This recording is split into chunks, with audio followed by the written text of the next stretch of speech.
నమస్కారం అండి. అంతర్యామిలో ఈ రోజు అంశం మహావాక్యాలు.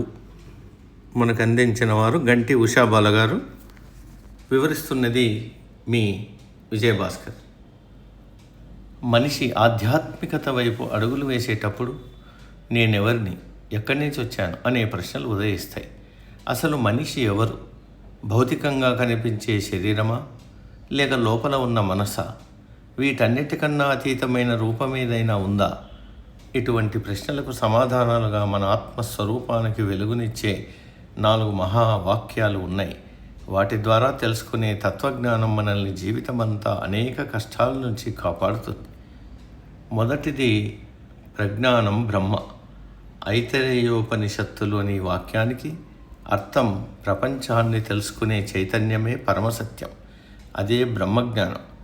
ఆ సత్యం నీలోనే ఉంది. జీవుడు ఏ శక్తి వల్ల కంటితో రూపాన్ని, చెవితో శబ్దాన్ని, ముక్కుతో వాసనను, నాలుకతో రుచిని, చర్మంతో స్పర్శను గ్రహిస్తూ ఉన్నాడో ఆ చైతన్య శక్తే ప్రజ్ఞానం.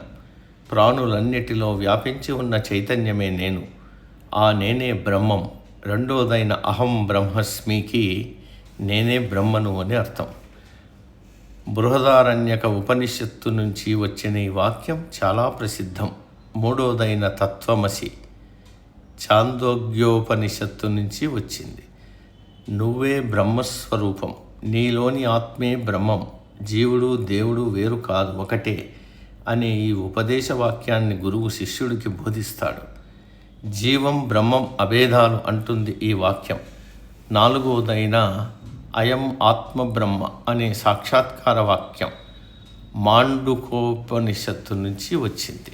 నేను అన్న భావమే పరబ్రహ్మస్వరూపం. దైవం ఎక్కడో లేదు, మన అంతరంగంలోనే ఉంది.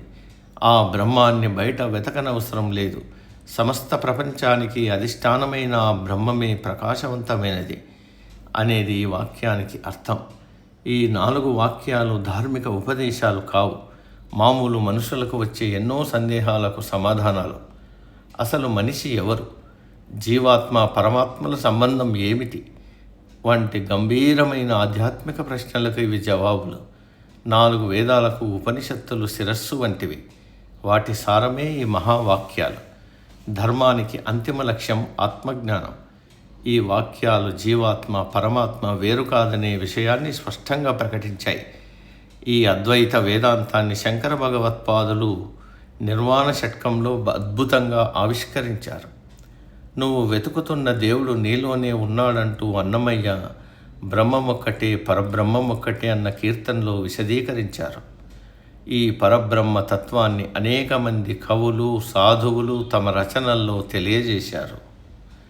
ఈ సత్యాన్ని గుర్తించగలిగితే ప్రతి మనిషిలోనూ దైవాన్ని చూడటం అలవాటు చేసుకుంటాం.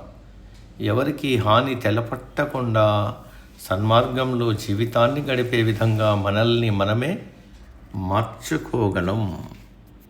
సమాప్తం. సర్వే జన సుఖినో భవంతు.